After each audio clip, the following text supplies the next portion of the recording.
In 1952, a ship crossed the Atlantic Ocean faster than anything built before or since. 3 days, 10 hours, 40 minutes. Nobody has beaten that record in 74 years. This ship carried presidents, movie stars, and 1 million passengers across the ocean she was built to conquer. Today, she sits in Mobile, Alabama, stripped of her engines, waiting to be towed out and sunk on purpose. Everyone says jets killed her. That's true. It's also too small an answer, because this story collapsed twice under 2 different names for almost the same reason. Here is what actually happened. The SS United States set the fastest transatlantic crossing in history on her maiden voyage, and that record still stands. She's not lying in a scrapyard because she failed. She's about to be sunk off the coast of Florida as an artificial reef because nobody could figure out how to keep her. And the company that built her, United States Lines, didn't just fade away when the ship stopped sailing. It came back decades later as a completely different kind of business. And it collapsed again in 1986 in an industry that had nothing to do with luxury travel for reasons that rhyme with the first collapse in a way that should bother you. The jet's explanation is not wrong. It's just too small.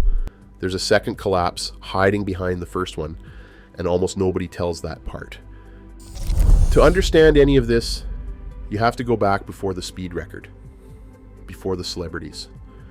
Back to 1921, when a government-run fleet of former German ocean liners started operating out of Hoboken, New Jersey, carrying mail and passengers across the Atlantic under the name United States Lines. It wasn't glamorous. It was a fleet the US government had seized during World War I and didn't quite know what to do with. The company changed hands and changed names more than once over the next 2 decades, was sold, reorganized, and absorbed into a larger shipping trust, before settling permanently into the name United States Lines Incorporated in 1943. By the time the company commissioned its most famous ship after the war, it wasn't really a new business. It was an old, patched-together government fleet trying to reinvent itself as something modern. And here's the twist most people miss. The SS United States wasn't really a passenger liner pretending to be fast. She was a Cold War weapon pretending to be a hotel. The US Navy paid roughly 1/3 of her construction cost. The Maritime administration kicked in millions more. 2/3 of her nearly $78 million price tag came from the government, not from ticket sales. Why would the Navy help fund a cruise ship? Because she was designed to convert into a troop transport in a matter of days, capable of carrying more than 10,000 soldiers across an ocean without refueling. The elegant interiors, the ballroom, the swimming pools, that was the costume. Underneath it was a ship built for war that never came. Her owners just happened to sell tickets on her in the meantime. That context matters because the entire golden age of transatlantic travel ran on this same logic. In the 1950s, crossing the ocean by ship wasn't just transportation. It was theater. Cunard had the Queen Mary and the Queen Elizabeth. The French had their own liners. And crossing on a great ship was still, for most people, the only way to reach Europe. Speed was the currency of prestige, and nobody had more of it than the SS United States. On her very first crossing in July 1952, she broke the eastbound Atlantic speed record by more than 10 hours, averaging over 35 knots, and then broke the westbound record on the way home. She won the Blue Ribbon, the unofficial trophy for the fastest liner afloat, and she never lost it. 4 US presidents sailed on her. So did Marilyn Monroe, Marlon Brando, Judy Garland, John Wayne. For a few years, she wasn't just a ship. She was the fastest, most famous way to cross the Atlantic Ocean. Full stop. And business followed the excitement. 1958 was the single busiest year in the history of ocean liner travel. Roughly 1.2 million passengers crossed the Atlantic by ship that year, more than ever before. If you were running a shipping company in 1958, you had every reason to believe the model was working. The demand was real. The prestige was real. The ship herself had already carried well over 1 million passengers across the ocean in her career. Nobody inside the company had any reason to think the business had a ceiling. Except that 1958 was also the year everything changed, and almost nobody noticed at the time. That same year, jet airliners began crossing the Atlantic. Pan Am put the Boeing 707 into transatlantic service. What took the SS United States 3.5 days now took under 8 hours. The fastest ship in the world had just become, overnight, the slow option. This is where people get the timeline wrong. They assume the ship sailed for a while and then jets showed up and killed her. In reality, the record-breaking year and the beginning of the end arrived in the same 12 months. The peak and the death sentence landed together, and the company simply didn't feel it yet. By 1961, they felt it. One crossing that year sold only 350 tickets on a ship built to carry nearly 2,000 passengers. That's the first hidden crack, and it's a brutal one. Not because business was bad, but because the fixed costs never went anywhere. A massive American crew still had to be paid. The engines still burned enormous amounts of fuel, whether the ship was full or nearly empty. Union labor disputes kept driving costs upward through the 1960s.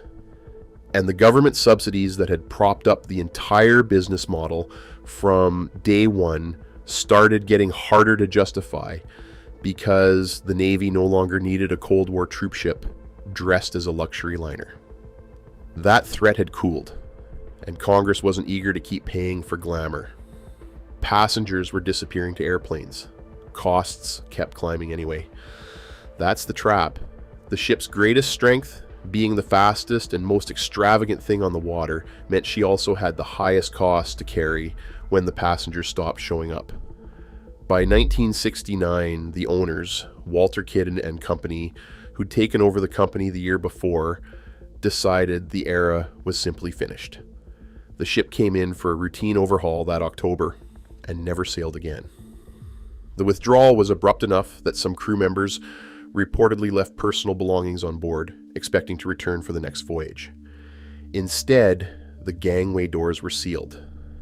In 17 years of service, she'd made 800 crossings and carried over 1 million passengers, then, permanently, 0. That should have been the end of the story. It wasn't, because in 1978, container shipping pioneer Malcolm McLean bought the dormant United States Lines name and rebuilt it as something almost unrecognizable, a global cargo carrier moving steel shipping containers instead of first-class passengers. And this is where the story gets strange, because McLean made the exact same kind of mistake that sank the ship he now owned the name of. In the early 1980s, expecting oil prices to keep climbing indefinitely, he bet the entire company on a fleet of enormous, slow, fuel-efficient cargo ships, nicknamed Econ ships, 12 of them, costing roughly $570 million combined, built to save money on fuel for a round-the-world route. It was a company betting everything on one assumption about the future again, just like the ship's owners had once bet everything on speed and prestige surviving forever. Then oil prices collapsed. The savings the Econ ships were built around never materialized because there was nothing left to save on. Worse, a competitor named Evergreen Marine launched a similar round-the-world service using faster ships right as United States Lines' slow giants hit the water. The company that once forced the shipping world to imitate it was now the outdated one, undercut by someone lighter and quicker. On November 24th, 1986, United States Lines filed for Chapter 11 bankruptcy protection. It did not survive the attempt.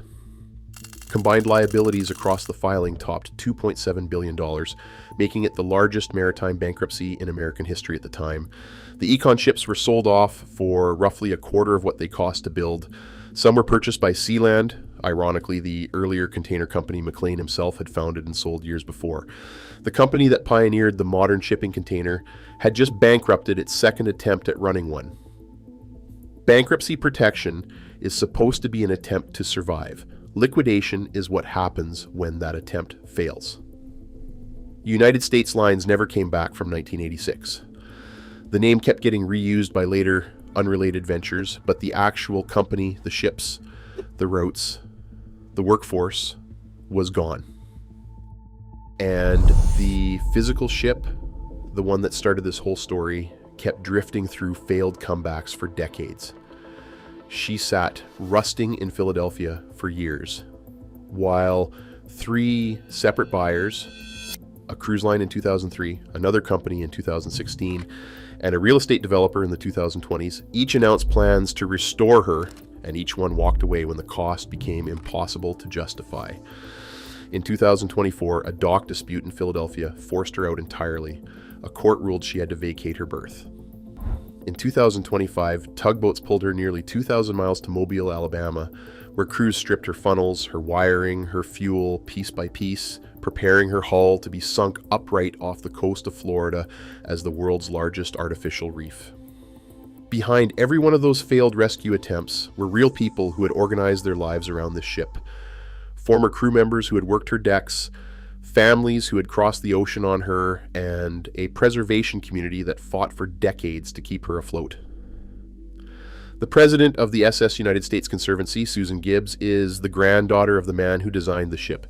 She has spent years trying to save her. When the sinking became inevitable, she did not pretend otherwise. She called it the ship's next chapter. That's not defeat talking. That's someone who understood better than almost anyone that some things get more expensive to save the longer nobody saves them. The same pattern runs through both collapses 70 years apart. A model built on being the biggest, fastest, most extreme version of something works exactly as intended, right up until the world moves in a different direction. And by then, the costs built into that extremity are already locked in. Cunard survived the death of the ocean liner era because it pivoted into cruising. The French line's own great ship got a second life as a cruise vessel. United States Lines twice bet everything on one number staying the same, passenger prestige, then oil prices, and both times the number moved. If you ever crossed the Atlantic on her or had a relative who worked those docks in Philadelphia, Newport News, or Hoboken, or if you were part of the decades-long fight to save this ship, say so below. Because for a company that vanished twice, the comment section might be the closest thing left to a permanent record. She was once the fastest thing that had ever crossed an ocean. Soon she'll be sitting still at the bottom of one.